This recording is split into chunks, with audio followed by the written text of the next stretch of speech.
সন্ত্রাস চাঁদাবাজেরা, হে দুনিয়ার ঘুষখোর সুদখোরেরা, হে দুনিয়ার ডাকাতেরা বদমাশেরা, মাতাব্বরি করো, অহংকার করো, 3 তলা 4 তলা মেসির মতো চুল কাটিং দিয়া, হাঁটুর উপরে প্যান্ট পরে, গলার মধ্যে চেইন লাগায়া, শীতের দিন তোমার শাড়ির বোতামটা খুলে আস্তে করে মসজিদের সামনে দিয়া চলে যাও, অথচ মসজিদের মুয়াজ্জিন বলতেছে আল্লাহু আকবার, আল্লাহু আকবার, আল্লাহ বড়, আল্লাহ বড়। মুয়াজ্জিন ডাকে হাইয়া আলাস সালাহ,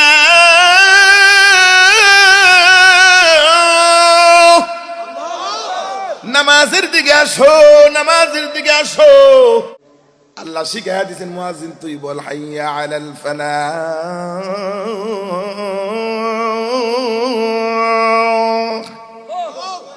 হাইয়া আলাল ফালাহ।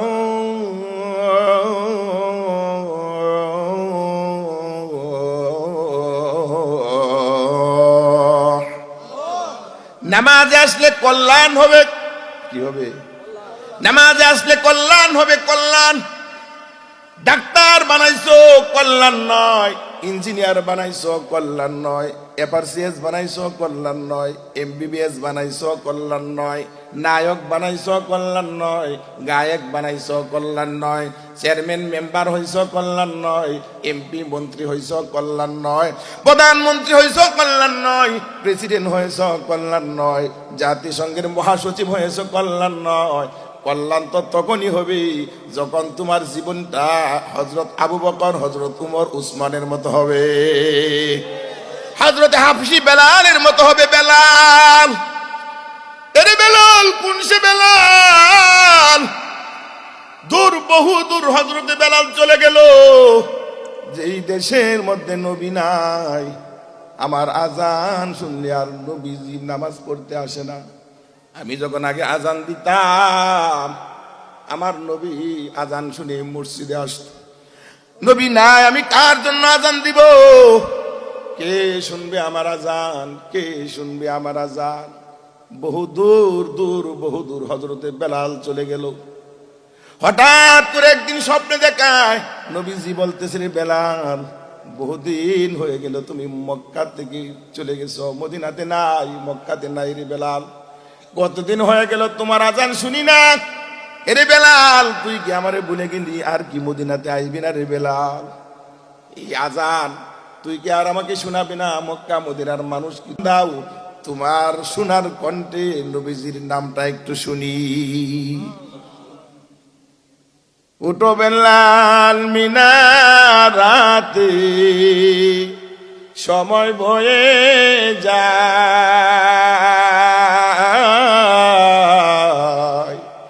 আজান দাও গো মধুর সুরে, শুনবার মনে চায়।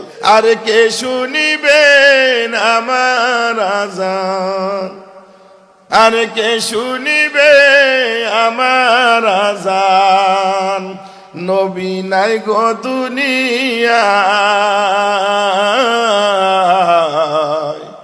আজান দাও গো মধুর সুরে, শুনবার মনে চায়।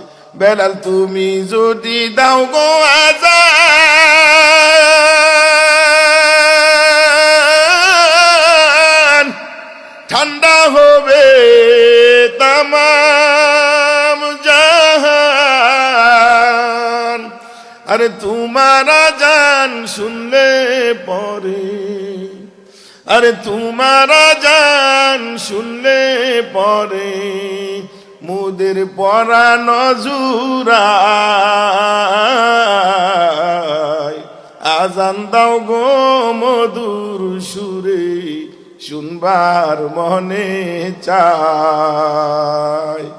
আজান দাও গো মধুর সুরে, শুনবার মনে চাই। সকলে বলি মারহাবা। এই সে আজান, কোন সে আজান? হযরতে বেলালের আজান। হযরতে বেলাল রাদিয়াল্লাহু তাআলা আনহু একটা কালো হাবশী মানুষ ছিলেন বেলাল। কি সে এমন কাজ করলো যে তার আজান আল্লাহ তাআলার কাছে পৌঁছে যায়, কোনো পর্দা থাকে না, যে বেলাল আজান না দিলে সূর্য ওঠে না। সুবহানাল্লাহ। একদিন সবাই বলতে শুরু করলো, হুজুর সব তো ঠিক হয়ে গেছে, একটা ভালো দেখে নতুন মুয়াজ্জিন কি রাখা যায় না? নবীজি বুঝতে পারলেন, ঠিক আছে, তোমরা যেহেতু বলছো আজান দেওয়ার জন্য একটা মুয়াজ্জিন ঠিক করো। মুয়াজ্জিন একজন ঠিক করছে, আজান দিছে, কিন্তু সূর্য ওঠে না, ফজরের সময় হয় না। জিবরাইল আলাইহিস সালাতু ওয়াস সালাম এসে হাজির, ওগো নবীজি, আজকে কি মদিনার মসজিদে আজান হয় নাই নাকি? নবীজি বলে, আজান হয় নাই মানে বেলালের চেয়ে মধুর কণ্ঠে তো আজান হয়েছে, কেন তুমি কেন আসলা? ও কত যতই ভালোই হোক, আমার বেলাল যতক্ষণ আজান না দিবে, আল্লাহ বলছে আল্লাহ তাআলা সূর্য উদয় করবেন না। আল্লাহর কাছে আজানের ধ্বনি পৌঁছে নাই। এরে বেলাল তুমি কই? বেলালকে খুঁজে নবীজি তাকায় দেখে হযরতে বেলাল একটা পিলারের আড়ালে বৈশা বৈশা কান্দে। আমি বুঝি নবীজির মুয়াজ্জিন থেকে বাদ হয়ে গেলাম। নবীজি বলে, বুঝছি রে বেলাল, তোমাকে আজান থেকে মাইনাস করছি আমি, কিন্তু হেড কোয়ার্টারে তুমি তো দরখাস্ত করে বসে রইছ, তোমার দরখাস্ত এমন ভাবে কবুল হয়েছে রে বেলাল। আয় আয় আয়, এরে বেলাল আয়, যতক্ষণ তুই আজান না দিবি ফজরের সময় হবে না। সুবহানাল্লাহ। এই সে বেলাল, কি এমন জিনিস ছিল বেলালের কাছে? একটাই জিনিস ছিল, নবীজির মহব্বত, ভালোবাসা ছিল, ঠিক কিনা বলেন? আজকে নবীজির ভালোবাসা নাই, নবীজির মহব্বত নাই, আমরা আজকে সফা দাড়ি চাষি, ঠিক কিনা বলেন? চুলের কাটিং হইল মেসি মার্কা কাটিং, ঠিক কিনা বলেন? চুলের কাটিং মেসি মার্কা কাটিং, মেয়ের কাটিং হইল আপনার সেই তসলিমা নাসরিনের কাটিং, এর মুনমুন্না মার্কা কাটিং। মোহাব্বত নাই, নবীজির মোহাব্বত নাই, পর্দা তো নাই। এই পর্দা কেমনে করতে হয় টাকা দেখেন। আমার হাদি শরীফ উসমান হাদি দেশের জন্য জীবন দিল, ইসলামের জন্য জীবন দিল। টকবকে একটা যুবক, মাত্র 33 বছর বয়স, সেরা একজন শিক্ষিত মানুষ, মাথার মধ্যে মনে হয় ম্যাগনেট। সেই ছেলেটা বলেছিল, আমার হাত কায়ো পাও কায়ো অঙ্গ প্রত্যঙ্গ সব খেয়ে ফেলো, আমার মাথা খেয়েও না। তার মানে হলো আমি মাথা বিক্রি করব না।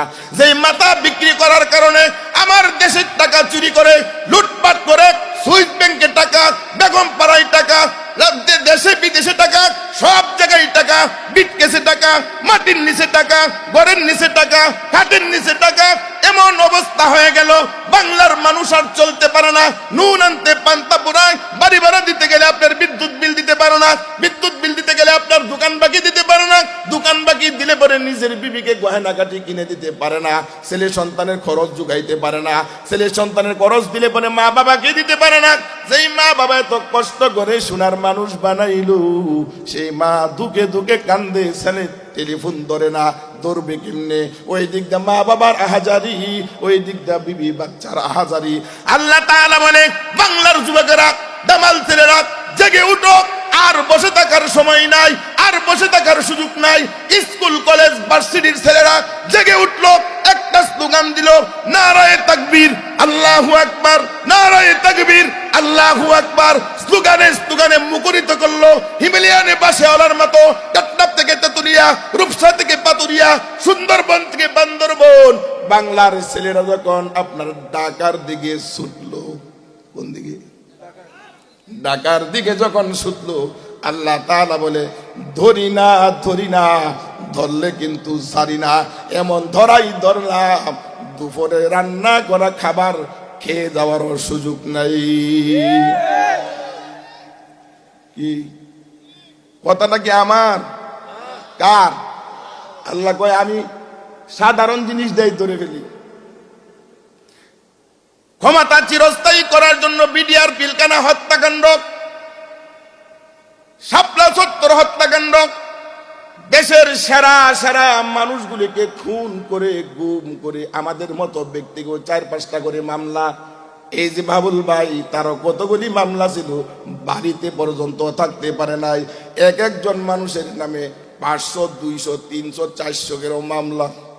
মানে মামলা আর মামলা। আল্লাহ কয় তুমি মামলা করবা বাড়ির থেকে বাহির করে দেওয়ার জন্য। দেখছেন ঈদের দিন 3 বারের প্রধানমন্ত্রী, সেরা একজন প্রেসিডেন্টের স্ত্রী, তাকে ঈদের দিন তার প্রিয় বাড়ির থেকে বাহির করে দিল। আল্লাহ কয় কেউ যদি অন্যায়ভাবে কাউকে বাড়ি থেকে বাহির করে দেয়, আমি তাকে এলাকা থেকে বাহির করে দেই।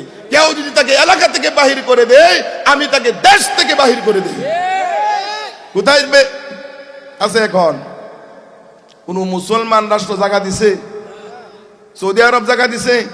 কুয়েত জায়গা দিছে? Qatar, Dubai, Abu Dhabi, London, Japan, America? না। যে কানাডায় বাড়িঘর করলো সেই বাড়িতেও যাওয়ার সুযোগ নাই। এমন এক জায়গায় গেছে যারা আমাদের চিরশত্রু, আমাদের চিরশত্রু হইল ভারত। মাওলানা আব্দুল হামিদ খান ভাসানী, হুসেন শহীদ সুরওয়ার্দী, একে ফজলুল হক, তারা বলে গিয়েছে যারা বুঝতে পারবে ভারত বাংলাদেশের শত্রু, সেই মানুষটাই হইল বাংলাদেশের প্রকৃত নাগরিক। স্টুডেন্ট পাওয়ার বারবার দরকার, তোমরা না থাকিলে ঠিক থাকিবে না সরকার। স্টুডেন্ট পাওয়ার বারবার দরকার, তোমরা না থাকিলে ঠিক থাকিবে না সরকার। ইঞ্চি ইঞ্চি মাটি সোনার চেয়েও খাঁটি, ইঞ্চি মাটি সোনার চেয়েও খাঁটি, সেই মাটিটিকে রাখিতে তোমাদেরই দরকার। স্টুডেন্ট পাওয়ার, ঠিক কিনা বলেন? কি পাওয়ার? স্টুডেন্ট পাওয়ার। মুক্তিযুদ্ধ করে দেশটা করেছি স্বাধীন, এই দেশটা কখনো হতে দিব না পরাধীন। মুক্তিযুদ্ধ করে দেশটা করেছি স্বাধীন, এই দেশটা কখনো হতে দিব না পরাধীন।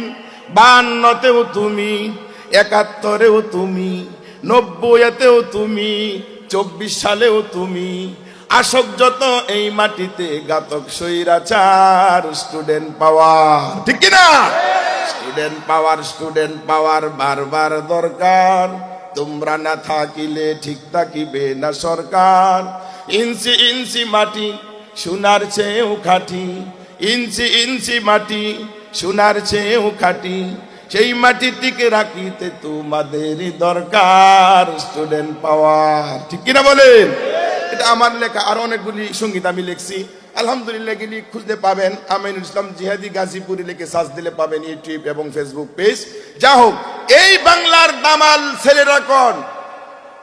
তারা আমার এই বাংলাদেশের জন্য 56,000 বর্গ কিলোমিটার যদি ঠিক থাকে, এই মাদ্রাসা ঠিক থাকবে। 56,000 বর্গ কিলোমিটার যদি ঠিক থাকে, মসজিদ ঠিক থাকবে, গার্মেন্টস ঠিক থাকবে, শ্রমবাজার ঠিক থাকবে, বিদ্যুৎ খাত ঠিক থাকবে, কয়লা খনি ঠিক থাকবে, গ্যাস খাত ঠিক থাকবে, রাস্তাঘাট ঠিক থাকবে, চেয়ারম্যানি মেম্বারি করার মতো মসনদ থাকবে, আপনার এমপি মন্ত্রী হওয়ার মতো সুযোগ থাকবে। যদি আমার এই স্বাধীন সার্বভৌমত্ব, আমার এই সোনার বাংলাদেশ না থাকে, আপনি চেয়ারম্যান হতে পারবেন না, মেম্বার হতে পারবেন না, এমপি হতে পারবেন না, মন্ত্রী হতে পারবেন না, প্রধানমন্ত্রী হওয়ার তো চেয়ারই খুঁজে পাবেন না। তাহলে যার উসিলাই সিন্নি খাইলেন মোল্লা ছিলেন না? যার উসিলাই সিন্নি খাইলেন মোল্লা ছিলেন না? আজকে মোল্লাদেরকে বলেন মৌলবাদ। মৌলবাদ কি? মূল হইল আল্লাহ, মূল হইল রাসূল, মূল হইল কুরআন, মূল হইল হাদিস, ঠিক কিনা বলেন? এই কুরআন যত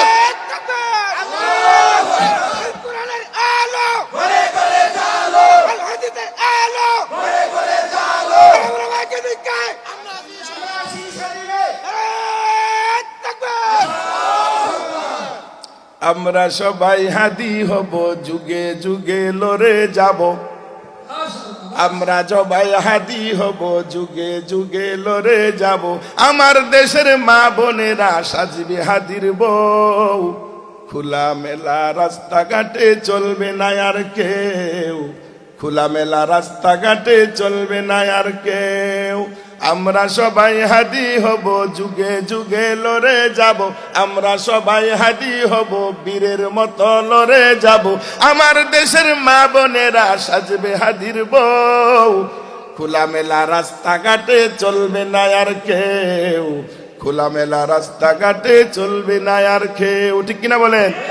এই সঙ্গীতটা আমি বানাইতেছি, ইতিমধ্যে পেয়ে যাবেন কিছুদিনের মধ্যে। আমার দেশের মা বোনেরা, আমার দেশের মা বোনেরা, আর কিচ্ছু লাগবে না। আপনি মা ফাতেমার জীবনী পড়েন না, আপনি বিবি খাদিজার জীবনী পড়েন না, আপনি আয়েশার জীবনী পড়েন না, বিবি আসিয়ার জীবনী পড়েন না, বিবি মরিয়মের জীবনী পড়েন না, রাবিয়া বস্রির জীবনী পড়েন না, আপনি হাদির বউয়ের জীবনী পড়েন। বর্তমান এই সোশ্যাল মিডিয়ার যুগে আপনি হাদির বউয়ের অবস্থা দেখেন। ও আমার মা, ও আমার বোনেরা, আপনি যদি হাদির বউয়ের মতো আপনার জীবনটা গড়তে পারেন, আপনি হয়ে যাবেন জমানার মা ফাতেমা। আপনার ভিতরে আপনার আদর্শই খুঁজে পাওয়া যাবে জমানার আয়েশা, জমানার খাদিজা, জমানার আসিয়া। যে আসিয়া বলেছিল, রাব্বি বিনিলি ইনদাকা বাইতান ফিল জান্নাহ। সুবহানাল্লাহ। বিবি আসিয়া কয়, রাব্বি বিনিলি ইনদাকা বাইতান ফিল জান্নাহ। আল্লাহ তুমি যাবানে জান্নাত দিবা, এটা আমি জানি, তবে এই জান্নাতটা যেন তোমার বাড়ির পাশে হয়। এই জান্নাতের এই ঘরটা যেন তোমার বাড়ির পাশে হয়। তুমি যদি আমার জান্নাত দেও আর তুমি আল্লাহরে আমি না পাই, বেতু জান্নাত দুজক আস্তাই জাফে যা, বেতু জান্নাত দুজক আস্তাই জাফে যা, বাতু দুজক জান্নাত আস্তাই দিলরুবা, বাতু দুজক জান্নাত আস্তাই দিলরুবা। হুরু গেলমান জিসনে নেয়ামত হায়ে তু, হুরু গেলমান জিসনে নেয়ামত হায়ে তু, সবসে বেহতার নেয়ামতে দীদার তু, সবসে বেহতার নেয়ামতে দীদার তু। বিবি আসিয়াকে যখন আগুনের মধ্যে ফেলাবে, ফেরাউন কয়, বিবি তোরে অনেক ভালোবাসতাম, তোর ভালোবাসা, তোকে ভালোবাসতে যায় আমার শত্রুরে আমি ঘরের মধ্যে আনছি। আমাকে যেদিন থাপ্পড় লাগায়া দিছে, আমি ওই দিনই বলছি এটা মুসা। এটা কি? মুসা। আরে এটা ছোট্ট একটা বাচ্চা, একটা বাচ্চা বাচ্চা বুঝি না, যে বাচ্চা এমন থাপ্পড় দিছে, আমি ফেরাউনের খবর হয়ে গেছে, এটা বাচ্চার থাপ্পড় না, এটা মুসা নবীরই থাপ্পড়। এটাকে আর আমার বাড়িতে রাখা যাবে না, এটাকে বাড়িতে বের কর। বিবি আসো কই, দূর, আপনি বাচ্চা, আপনি শুধু বাচ্চাটারে আপনি কোন মুসা, বাদ দেন। ও বিবি তোর কথায় আমি ওই দিন আমার শত্রুরে আমার বাড়িতে পালছি, বড় হইয়া দেখছি আসলে এটা মুসা। আমার দলের লোকের একটা থাপ্পড় দিছে, সাথে সাথে মইরা গেছে। কি লোক, এরপরে তোরে আমি ভালোবাসি। এ বিবি, তুই বলে আমার ক্ষুধা মানুষ না, ঠিক নি? কহ, আপনি তো আমার ক্ষুধা না, আমার ক্ষুধা তিনি, আপনারে আমারে বানাইছেন যিনি, তিনি তো আমার ক্ষুধা। তাহলে কি তুই আমাদের ক্ষুধা মানবি না? কোনা, আপনি আমার স্বামী, কিন্তু কেমন স্বামী আপনি তো জানেন, আপনি আমার কাছেও কোনোদিন যাইতে পারেন না, দূরে দূরে থেকে ভালোবেসে গেছেন। আল্লাহ আমারে ইনটেক রাখছি, আমার শরীরে আপনাকে স্পর্শ করতে দেয় না। আল্লাহ তাআলার প্রতি আমি ঈমান আনছি, আল্লাহ আমার এমন একটা স্বামী মিলাবে, আপনার মতো খাটাস স্বামী না, যে স্বামীটা হবে আল্লাহওয়ালা। আল্লাহ তাআলা কবি আসিয়া রে, আসিয়া তোর তো আমি এমন ভাবে কবুল করলাম, সেরা মানুষ, নবীদেরও নবী, ইমামের ইমাম, সাইয়্যিদুল আম্বিয়া, ইমামুল মুরসালিন, রাহমাতুল লিল আলামিন, আমার বন্ধু হাবিবুল্লাহ মুহাম্মাদুর রাসূলুল্লাহ সাল্লাল্লাহু আলাইহি ওয়াসাল্লাম হবে তোমার জান্নাতের স্বামী। একটা হলো বিবি আসিয়া নবীজির স্ত্রী হবে, আর একজন হলো বিবি মরিয়ম। সুবহানাল্লাহ। কোন বিবি মরিয়মের স্বামী আছিল নি? আছিল? স্বামী ছিল না। এমন এক সন্তান তারে দিছে, বাড়ির থেকে যখন বাহির করে দিল, এরপরে সন্তান নিয়ে যখন ঢুকলো, আমার মূল মাকসুদ এটা বলা না, দুইটা কথা বলে ঢুকতেছি, মূল আছে। ভালো লাগতেছে না খারাপ লাগতেছে? থাকবেন না বাগবেন? বসবেন তো, অল্প সময় চলবে। আরে ভাই, আগামীকালকে অফিস আছে, এটা আমরাও জানি, আমাদের তো অফিস সারা বছর। আপনারা কত ছুটি পান, এই ছুটি এই ছুটি, বিয়ার ছুটি, শুক্রবারের ছুটি, 26শে ডিসেম্বর, অমুক তুমুক, কত ছুটি। যেদিন আপনাদের ছুটি বাড়ে, এদিনে আমাদের দায়িত্ব আরো বাড়ে। আপনাদের ঈদের ছুটি 5 দিন 10 দিন, আমরা তো ঈদের দিন জায়গা কো হুজুর বাদ দে না, শুক্রবার দিন ছুটি কয় হুজুরের মাথা খারাপ হয়েছে। শুক্রবারে ছুটির চাইলে কি কইব? হুজুরের মাথা খারাপ হয়েছে, আমাদের শুক্রবারে ছুটি নাই। আমরা বলি আমাদের ছুটির দরকার নাই, 3 মুরগির হায়াত লয়ে দুনিয়া আসলাম, কিসের ছুটি? ছুটি তো এমন একটা ছুটি চাই, ওরে মালিক এমন একটা ছুটি তোমার কাছে চাই, জাহান্নামের আযাব দিও না, কবরের আযাব সইতে পারবো না, কবরের ভিতরে সাপ বিচ্ছু দিও না, কবরের ভিতরে দুর্গন্ধ দিও না রে মালিক। দুনিয়ার ডাস্টবিনের পাশ দিয়া যখন অফিস করতে যায়, মানুষটার নাকের মধ্যে রুমাল দিয়া পেছায়া ধরে, 1-2 সেকেন্ডের দুর্গন্ধ সইতে পারে না। আল্লাহ কয় বান্দা জাহান্নামের দুর্গন্ধ তুই কেমনে সইবি? হে রব্বুল আলামিন, ওই দিন তোমার কাছে জাহান্নামের দুর্গন্ধ, জাহান্নামের সাপ, জাহান্নামের বিচ্ছু, জাহান্নামের গর্জন, জাহান্নামের আগুন থেকে মুক্তি চায়, এমন একটা ছুটি চায় যেখানে ঢুকলে পরে আর কোনো ইবাদত নাই, কোনো কাজ নাই, খালি খাওন আর খাওন। বিয়া যে কত মজা গো, খালি খাওন আর খাওন। আল্লাহ কো দূর, কি খাইবি তুই? বিয়ার মধ্যে কতক্ষণ খাইবি? খাইলে পরে তোর আর ভালো লাগবে না, কিন্তু জান্নাতের ভিতরে যখন ঢুকবি, খাওন আর খাওন, খাইবি তো খাইবি, সেখানে প্রস্রাব নাই, পায়খানাও নাই। তো সুবহানাল্লাহ জুড়ে বলেন না।